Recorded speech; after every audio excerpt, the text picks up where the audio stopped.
Bénédictions, chères sœurs et frères. Aujourd'hui, nous avons cet évangile, ce dimanche.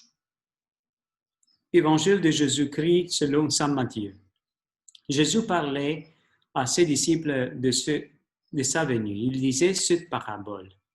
Un homme qui partait en voyage appela des serviteurs et leur confia ses biens.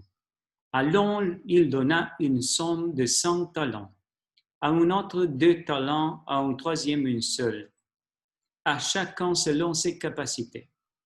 Puis il partit.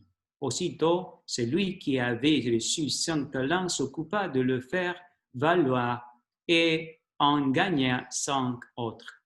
De même, celui qui avait reçu 2 talents en gagna autres 2. Mais celui qui n'avait reçu qu'une creusa la terre et en fit à l'argent de son maître. Longtemps après, le maître revient et lui demande de compte. Celui qui avait reçu le 5 talents s'avança en apportant 5 autres talents et dit, « Seigneur, tu m'as confié 5 talents. Voilà, j'ai gagné 5 autres. Très bien, serviteur bon et fidèle. Tu as été fidèle pour peu de choses.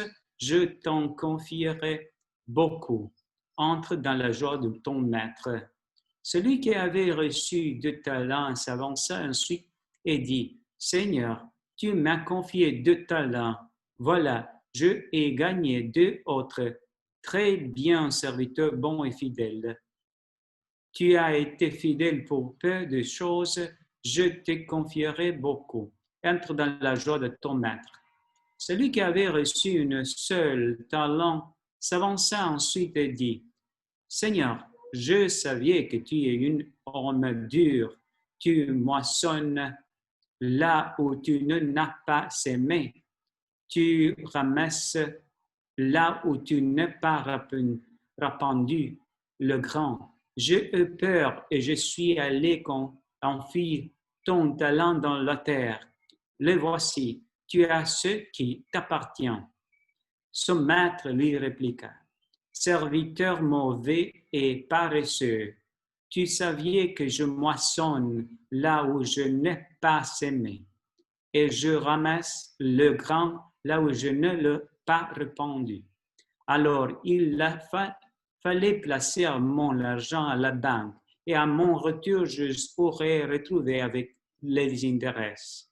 Envolez-lui donc son talent et donnez-le à ceux qui a 10. Car celui qui a reçu encore, il sera dans l'abondance. Mais celui qui n'a rien se fera enlever même ce qu'il a. Quand il est serviteur bon et rien, jetez-le dehors dans le ténèbres. Là, il y aura de pleurs et de grincements de dents. » C'est la parole du Seigneur. Gloire à toi, Seigneur Jésus.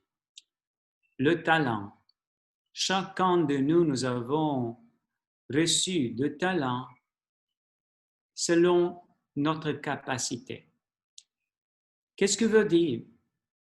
Parfois, le talent, c'est d'être un bon fils, une fille, un bon mari, une bonne femme, une bonne mère, un bon père et aussi un bon travailleur, une bonne personne.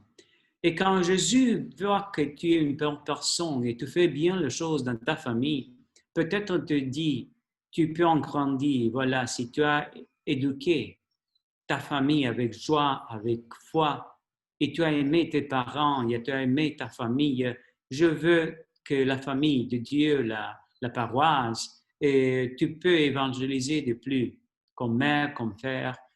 Et voilà, la multiplication de la responsabilité avec selon chaque capacité. Qu'est-ce qui fait que notre vie est détruite comme le talent qui est mis dans une œuvre, dans détruit? Qu'est-ce qui veut dire le peur? Le peur détruit le talent. Le peur bloque. Si tu as du talent et tu veux savoir, c'est impossible si tu as peur de te le donner. Si tu sais que tu peux jouer le piano, jouer un instrument, et tu nous le fais. C'est impossible avec le Père de faire sortir le talent.